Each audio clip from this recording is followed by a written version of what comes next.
Go.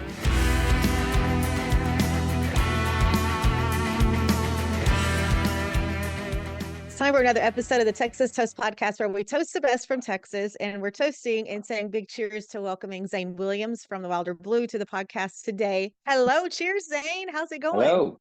Good. It's going great. Beautiful day here in McKinney, Texas. Oh, McKinney, Texas. I have an interesting story we'll talk about later about some friends that came through there. And y'all have some really good citizens that look out for people. But I'm just thinking that if this was like when we were kids and you'd go back to school after summer break and you get to tell everybody you did, like tell the class what y'all got to do this summer, Zane. All right. Me. I'll pick you first, Zane. Yeah, so lots of milestones this year for the band, the Wilder Blue. We played the Grand Ole Opry for the first time. That was a special night. I had lots of family there. Lots of fans came in from out of town. Got a standing ovation. Played 3 songs, and had a film crew there, just sort of documenting the whole deal. And got to meet Sierra Farrell. She was on the bill as well, and got to hang out with her some. And we're Sierra fans, so that was a big fun night. I think we all kind of felt like it was a little bit of validation, and also a little bit of, if you put us in a situation like that where we have a bigger stage and a bigger audience, we can rise to the occasion, and put on a good show.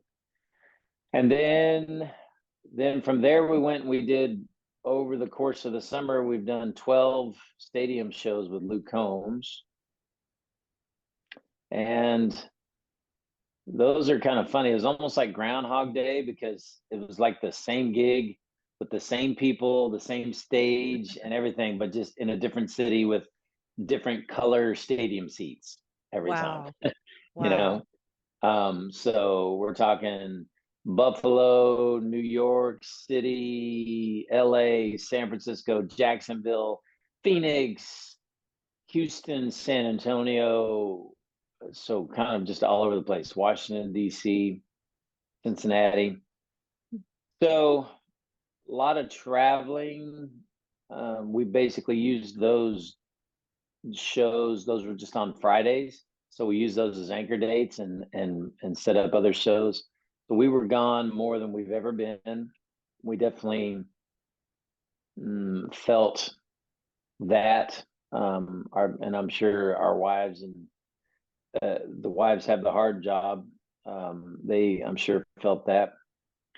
But we also got to go all over the country, and there were people all over the country that were digging our music, which was cool to see. Mm-hmm. And, the Luke shows, we were the opening act there were 4 opening acts on the Friday night bill. It was us for 20 minutes, and then Haley Witters, Charles Wesley Godwin, Cody Jinks, and then Luke. So, we were just playing for 20 minutes while people were basically coming in and finding their seat. If there were 50,000 people there at the end of the night for Luke, there were usually about 5,000 when we started, and maybe 10,000 by the time we were finished. So, we definitely made fans. It's weird because it felt empty, but then that's like a Billy Bob's worth of people, or 2 Billy Bob's worth of people, Yes. And so it was an adventure. I always walked out in the crowd afterwards just to get a sense of if anybody even, was paying any attention. And, we definitely made fans everywhere we went. And it'll be real interesting to go back to some of those cities here in 6 months or whatever and see what kind of a crowd we can draw, what kind of difference it made. We'll see. But it was fun. Luke and his whole crew were super awesome. The catering was excellent. I look forward to the food every Friday, and just having all the staff taking care of everything. It was a fun, easy gig for us, and it was definitely totally different than what we normally do, because we're normally playing for a small crowd that's there specifically to see us, and this was a large crowd that had pretty much no idea who we were. Mhm. Well, there's it has to be attention getting when they hear y'all's harmonies. I mean, everybody has to turn around when they hear that. And speaking of Luke Combs and y'all's harmonies, and y'all recorded and released Seven Bridges Road, and oh gosh, that was gorgeous. Yeah, thank you. That was, it's sort of an obvious choice.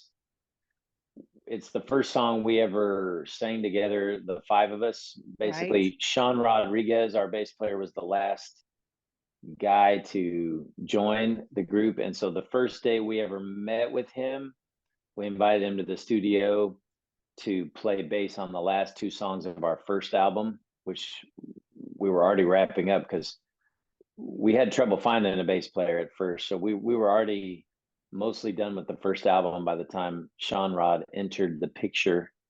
And we circled up in the lobby of the studio and we were like, hey, let's just do Seven Bridges Road. Everybody pick apart, pick apart. And we sang it and I got goosebumps. Mm. And then when we were doing album 3, Supernatural, Brent Cobb was producing, and we knew Luke wanted to sing with us on a track, and we were trying to figure out what that might be. Most of our original tunes we didn't think were the right choice for various reasons, and so we ended up. Brent was like, "I got it, man. Y'all need to do Seven Bridges Road. You need to do Seven Bridges Road and have Luke sing a verse, man, and it'll blow people's minds."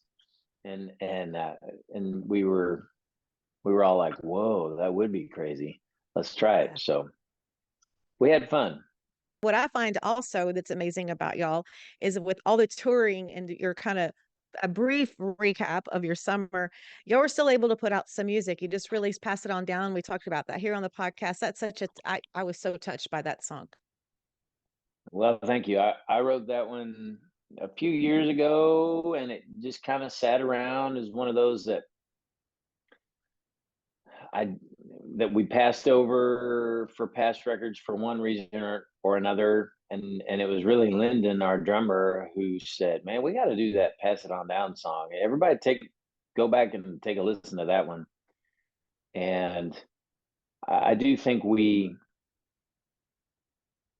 did a good job in the studio. We self-produced that track, and I think we did a good job of turning it into something that sounded more like us, I guess you could say. That was the session where my right hand was hurt, and so Andy played acoustic guitar instead of me, and I thought his part was really iconic and really good. So I think it was almost weird because it's almost like the universe wanted that song to sound that way, but I thought it turned out well. And yeah, so we did 3 songs at in January, and those 3 are all out now. I'm Your Man, Still in the Running, and Pass It On Down. Hmm. And then we've done a bunch more recording. We did it on the road because of the Luke schedule. We were so busy that we had a few Monday through Wednesday periods where it didn't really make sense to come back to Texas. So we did 3 days at a studio in Hollywood, and we did 3 days at a studio in North Carolina. Wow. And the fact that we were self-producing kind of made that easy because we didn't have to coordinate with a producer's schedule. So we basically have album 4 done, and we're working on mixing it right now and coming up with a plan to release it in the spring, probably. Wow, that's exciting. That's Yeah. super exciting. You don't let any grass grow under your feet, do you? Out there on the tour, Well, finding studios to record. I love it. yeah. I mean, we're good at multitasking. Hmm. I write most of the songs while I'm driving the bus down the road. Late at night with the moonlight shining in the cab, and Oh, that's a fun time for me to think about lyrics, and I write a lot doing that way. And then yeah, and then recording while we're on the road. That was the first time we'd ever tried that. It was a little scary to just go in some studio that we don't know anything about, but I thought that both Hollywood and North Carolina went well and sort of proved to us that because we're self-producing and we're playing the instruments, and Lyndon is such a good engineer, that as long as we have a good engineer there at the studio to help us show how everything works, we can basically do our thing and sound like us, and Mhm. the studio doesn't matter as much, which was a cool discovery. Yes, that is cool. Oh, speaking I wanna go back to your hand injury, because were you on some adventure, like outdoor adventure or something when that happened? I remember that now. Well, we did do the supernatural adventure. That was my idea to sort of mark the release of album 3, Supernatural. 2 words, supernatural.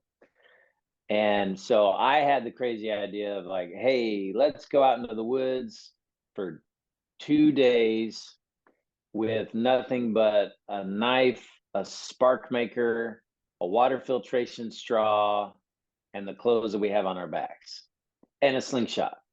And let's just see if we can survive for 2 days." And the answer is no. No, we can't. We dropped like flies. Um, most of the eh, it was it was an adventure, and we did make some memories. We had equipment failures and batteries dying and stuff, so we didn't get as much footage as we really wanted. We're amateurs. We were doing this for the first time, but we had a GoPro and we had a few different things. So, long story short, most of the guys quit by that first night. It got pretty cold, and we hadn't had anything to eat. We weren't able to kill anything with our slingshots, and the next day it was down to just me, and I spent the whole next day hunting with my slingshot. Never even got close to killing anything. Well, I did get close to a fish, long story short. But anyway, I hadn't had anything to eat, been exerting myself a lot, and I started throwing up on the evening of the second evening, and I was throwing up a lot. I couldn't hold anything down. I was super miserable. I was alone. And so I was like, okay, that's it. So I threw in the towel before the second night. But that's not where I hurt my hand. Where I hurt my hand, we were on our way to the studio actually, and I was firing up the generator for the bus, and there was an oil leak, and I started mopping it up with a rag, and my hand got too close to the generator's fan, the radiator fan, Oh, and it goodness. chopped me up. And that was dumb. It was my own fault for not realizing how far the fan sticks out and for not turning the generator off before I did that. But 29 stitches will teach you a good lesson, especially on your Wow, guitar picking hand. But it's back to normal now. Honestly, it's a good. little stiff, and it'll probably be stiff for the rest of my life a little bit. But I can play, and uh, I can hold my coffee mug. I'm good. I'm glad we got to talk about your adventure. And you know what's amazing is people listening that maybe don't know, it's like there's some high tech slingshots out there now, like heavy duty. We have one here because Mr. Captain Ron thought he was going to practice with it. He was going to, yeah, yeah, he was going to do some stuff with it, and not so much. But I tell you anyway, what, them animals out in the hill country, they ain't trying to die. So boy, they saw me coming a mile away, and they were like, "Look at this joker right here." They were like, "Look, I'm from here, bro. I know how to survive. You don't look like you're from here." oh my goodness, love that story. Have you ever wondered how artists like Treaty Oak Revival, Red Clay Strays, and Aaron Watson maintain the high quality and high demand for their merchandise? CH Lone Star Promo is the answer. Created in Texas to serve Texas artists, and they're currently offering 15% off on all merch orders from musicians. Visit chlonestarpromo.com to get started and tell them Texas Toast sent you. I was reading the other day that it takes at least $1 million to break an artist. That's a ton of change, and it can feel overwhelming. But with social media leveling the playing field, you just need an effective strategy to release your music. Check out Release Rocket to ensure your single does not die after release day. You've already put time, effort, and tons of money into writing and recording your album. Let the guys at Release Rocket keep your new release alive. All right, let's talk about something else that you do that I think is so cool is your Song Dog concert series where you have some songwriters come in and y'all do a little song swap. Then that's just authentic right there. Yeah, it's a treat for me. I do it here in McKinney on the first Tuesday of every month. And we have basically a listening room, dinner theater type setting at a place called Local Yokel. And the show is always myself and a guest, just song swapping and telling stories, and it's super laid back. I've had everybody from Radney Foster, Tracy Bird, Stoney LaRue, Mike Ryan, had Sonny Sweeney and Brennan Lee, just had Courtney Patton, Cleto Cordero.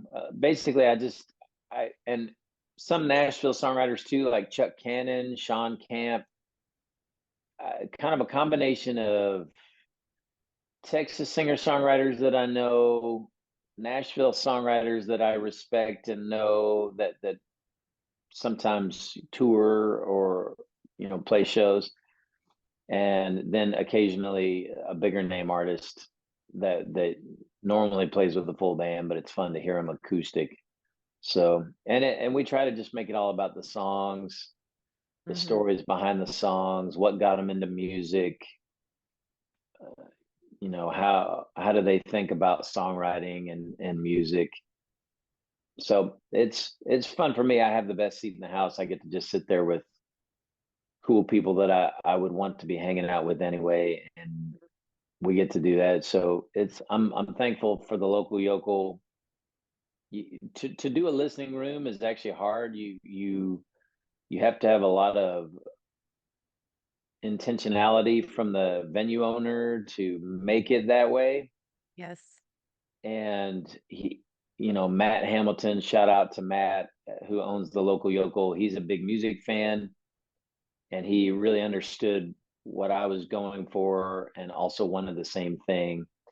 And it's just, I think it's magical for me. We've got a pretty good built-in crowd at this point of people who like to come see it. And it's a Tuesday night, 3 minutes from my house, so it's an easy gig for me when we're not on the road. Nice. And I think that's the great thing about going to, and like a music event like that is that you walk away with so much knowledge, because it is that your focus, the intention is there to listen to the artist, hear the stories, and that's where you learn, and then pick up on other things. So that's pretty cool. And so now y'all got some more big stuff coming up, some big shows, like y'all got booked, y'all are gonna be playing at Stagecoach. I saw also Red Rocks. It just keeps going and keeps going. Yeah, for now, those are two big milestones we got coming up. We're doing Red Rocks in October, opening. It'll be us, and then Randy Rogers, and then Flatland Cavalry, which is funny because one of their first gigs, Flatland, was opening for me, in Lubbock, and I remember that, and they've opened for me a few times, and then I've opened for Randy Rogers many times, and so anyway, it's cool to see Flatland's brand of just simple, honest roots country music doing so well. I think that's a sign of the times. It's interesting to me how much reach they're getting without really mainstream radio paying that much attention. I mean, I don't listen to mainstream radio, but I don't think they're on it very much. And so it's cool. I feel like that's indicative of where we're at right now, is that there's enough power in the streaming platforms to where radio doesn't have as much of a chokehold on it as much as it used to. And on the streaming platforms, it's kind of anybody's game to get enough attention and get that snowball rolling. and get out there. And you've got a variety of people who are sort of having some pretty big success. Everybody from Sarah Farrell and Billy Strings on the rootsy side to, I'm sure there's some more poppy people as well, but then you got like the Red Clay Strays and 49 Mhm. Winchester, who I think are sort of like us, where they're kind of hard to categorize. Is it rock? Is it country? Is it singer songwriter? I don't know. And Flatland's kind of in that boat as well. So anyway, yeah, we're doing Red Rocks with them in October. That'll be my first time at that venue. It's definitely a bucket list. Mhm. We're doing Mile Zero Fest, we're doing Steamboat, we're doing Stagecoach. I'm hoping that 2025 will be the year of the festival for us, because I just think festival going audiences dig our stuff. It's diverse. There's kind of something in there for everybody in what we do. And also, festival goers are like music lovers. They're not the Yes. general public that sort of, they like you if you're famous and they've heard of your hit songs, but they don't, if not, they don't care about you. That's kind of how I think the general public is, and that's fine because they're busy playing sports or into movies or comedy or whatever they're into. But festival goers are people who are into music, and they're looking specifically for the next band or a band that they've never heard of before. And I think when those people happen to stumble onto the Wilder Blue, they're just like, "What am I seeing?" We I hear that all know. the time. I go, Yes. I don't even know what to say. You got the harmonies, Yes. the musicianship and stuff. It's crazy, the songwriting. And so we go over well in those festival settings, and it's just a matter of kind of breaking through and getting in. They tend to be insulary, and they have the people that run it that make the decisions, and they've got their people that they have every year, and it's hard to break in there sometimes. But I'm hoping 2025 will be that way for us, because this year we did Floyd Fest and it was great. We made a ton of new fans. A guy from Rolling Stone was there, and you know he's a big fan now. And we last year we did Braun Brothers Mhm. reunion up in Idaho, and ever since then our shows up in Idaho and Montana have been banging. I mean, I Texas better Texas better Texas crowds got their work cut out for them to keep up with those Montana crowds, because right now our Montana and Idaho crowds are really growing and really energetic and enthusiastic. I'd say that's one of our best markets up there now, and I think a lot of that had its roots at Braun Brothers. So anyway, fingers crossed that we can just do more of that. Yes. We love playing and playing for new people, and that's a big way for people to hear about us. Mhm. Going back to your speaking of Montana, I went to Montana, and Ron had spent a lot of time in Montana prior to us getting together. He had a hunting lodge there. But when I went there, I met so many musicians and music fans, and everywhere we went, somebody had a guitar, somebody was singing, whether it was around the campfire or if it was a place where we went to, have some cocktails and supper or whatever. But Mhm. big, I mean, they're just thick in music there. So yeah. Mhm. And they got a lot of energy. I mean, every time Mhm. we play out there, we're like, I don't think these people get out much, because they are here to get it. They're just That's right. dancing and whooping and hollering, and you don't have any problems with sort of a lackadaisical crowd just sort of blankly staring at you. Up in Montana, they're there to get down. So that's Mhm. fun. We love going up there in the summertime. Now, we're I think I think we have some stuff in the works that's not confirmed yet, that's up there in the wintertime, and I'm always just like, oh, I don't know about that. Oh, no. That's a little bit of a pain, but we love going up there in the summertime for sure. Just take a break from the Texas heat. Ooh, it's Yeah. awesome. Yeah. That's super cool. So, it's been great visiting with you and catching up because we follow along because y'all are like, our favorites. And the thing I think about is it's just like, I still remember, I guess maybe it was 2.5, 3 years ago, all of y'all coming on the podcast and things were just getting rolling. And it's just like, everyone's so proud for y'all. And like, y'all are just doing such a great job and you're so humble and you're so dedicated to your craft. Well, thanks. We have good reason to be humble. We've all been doing music for a long time, Hmm. and we have played so many dead end gigs. I mean, so many. I was I was reading my diary the other day, and it was funny because I've kept a diary since I was 13, and I was reading a selection from 2012, and I was just saying, maybe this album will finally help me break out because I've been ignored and I've been struggling for so long. And that was 12 years ago that I felt that way. And so, and I mean, I'm the oldest in the band, but we've all been doing music for a long time, and we know how hard it is, and we know how capricious it can be, and really, I think we're all just in a place where we're just thankful to be a part of a group that does cool stuff and that makes Yes. music we're genuinely excited about, and that has, I know I feel great every night just getting on stage and knowing that these guys are awesome. These guys are badasses, and the Hmm. harmonies are super tight, and we can, whatever harmonies I can imagine, these guys can sing them. And so I still don't think we've, you know, I like to think that we haven't peaked yet or scratched the surface of what we're capable of doing.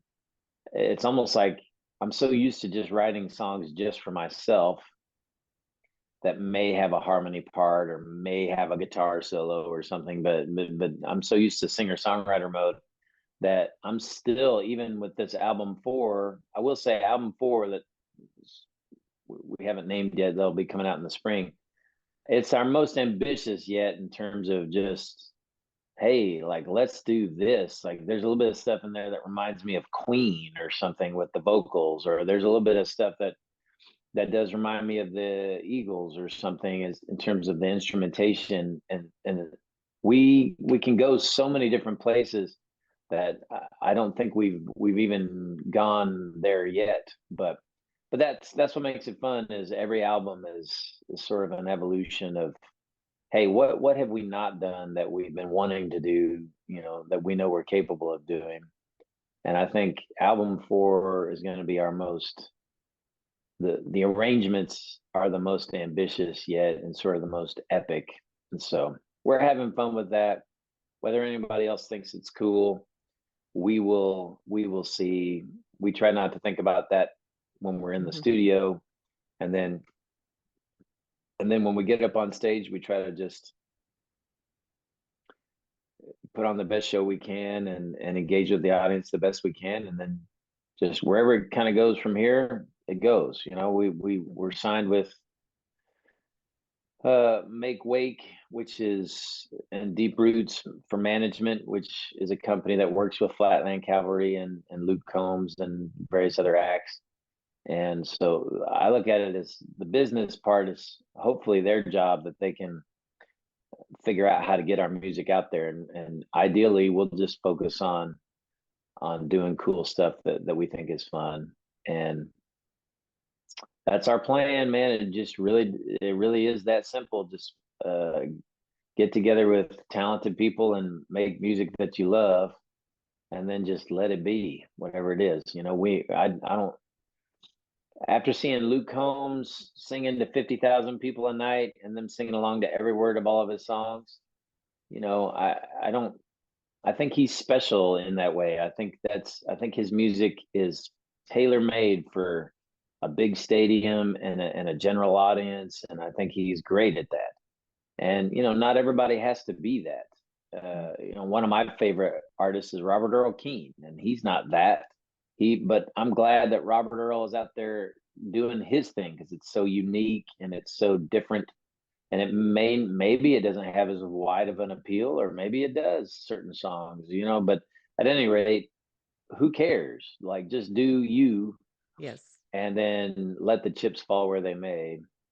That's kind of what we're doing right now. And so far, maybe because of that streaming thing I was talking about before, where there's a diverse um, group of artists out there, so far it feels like there is a spot for us in the world, that people that want to listen to our music, and it'll be interesting to see how big that can grow. Who knows? I wouldn't have thought Flatland was going to be as big as they were, and I wouldn't have necessarily thought the Red Clay Strays were going to be, and that kind of thing. But Billy Strings, Tyler Childers, but just because in my mind, I come from the '90s where it's like you got to be on a major label. It's Alan Jackson, it's Yes. Garth Brooks. This is how you do it. You get on a major label, you get on CMT, you get on country radio, you do this, you do that. And Turnpike Troubadours and all these different bands have gotten really quite big without doing any of that, really. And so I think it's a cool time to be an independent artist in music.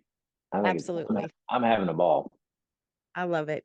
Well, I've enjoyed the visit. This has been amazing getting to catch up and hear the stories. And of course, we'll be following along. Y'all keep up the good work. And I'm sure we'll be talking to y'all down the road, especially when the new album comes out. Looking forward to that. So thank you Yeah. so much, Zane, for coming on the podcast. Thanks for your time.